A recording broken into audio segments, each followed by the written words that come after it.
did not recognize, slouched out from behind a parked car. "Hey," said one and hiked up his pants. "My friend wants to do you bitches hard and anal." Zoe turned to Alana, giggling.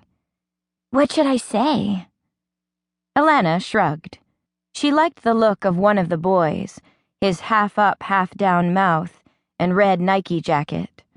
He sucked his teeth at her, eyed her chest. "What should I say?" Zoe hissed. Alana shook her head. So they did not say anything, but let two of the boys follow them to a nearby Starbucks, where the girls bought chai lattes and sat down to sip at the foam. 2 tables over, the boys lounged with their knees akimbo, flicking sugar packets at each other. Alana and Zoe began a conversation that required them to laugh and twirl their hair. They pretended they knew what they were talking about. Dialogue, thought Alana. We're doing dialogue. When one of the boys got up and began walking towards them, they leaned in across the table so their foreheads almost touched. They smiled at each other. The boy pulled up a chair. "Hey," he said. It was not Alana's boy. "Hey," said Zoe. "Me and my boys are going to the ravine. Catch fish or something." "Yeah," said Alana's boy, now standing behind the first boy. "Or something." He pinched his fingers together, drew deeply on an invisible joint. "Cool," said Zoe to the first boy. "What's your name?" "I'm Daryl." He looked for a green moment as though he might have said the wrong thing. Alana opened her eyes wide because she knew she could appear almost Chinese if she relaxed and was not careful, and because some part of her felt more alert. "And this is Jordan," said Daryl. "Cool," said Zoe again. The boys sat down and pulled more sugar packets from their pockets.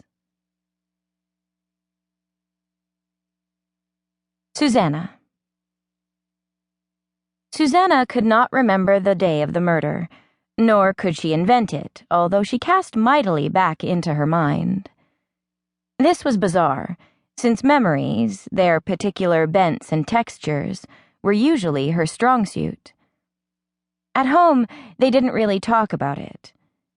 "In our own backyard," she heard her mother say on the phone. "Your friends and neighbors." Her father sighed to himself over the headlines. The problem with mystery, in Susanna's view, was that the most pressing W questions, who, what, where, when, had already been answered. The criminal had been caught. The only leftover was why, and finding why after the death, after the arrest, was a problem. How did you dig up the clues that led deep into people's brains? The motive. That's what Susanna was looking for. What Susanna did remember was an afternoon 2 days after the murder, walking home by herself, thinking about the motive and the concept of evolution. She knew that sometimes ideas in books that had nothing to do with the mystery at hand could loop you back towards a solution. There was a book she was reading now, one of her mother's, a science book about the origins of the human race. She didn't understand most of it, just read the words like a robot when she wanted to relax.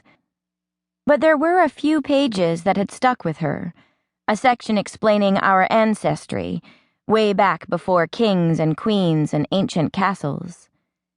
It was about chimpanzees, apes, and humans, mothers all holding hands with their children around the entire earth, as if the earth were time, the distance, years, then turning to face each other as cousins, as relations.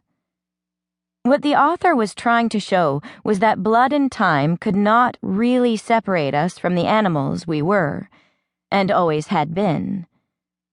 What it meant was that we were actually animals, but animals who could write books.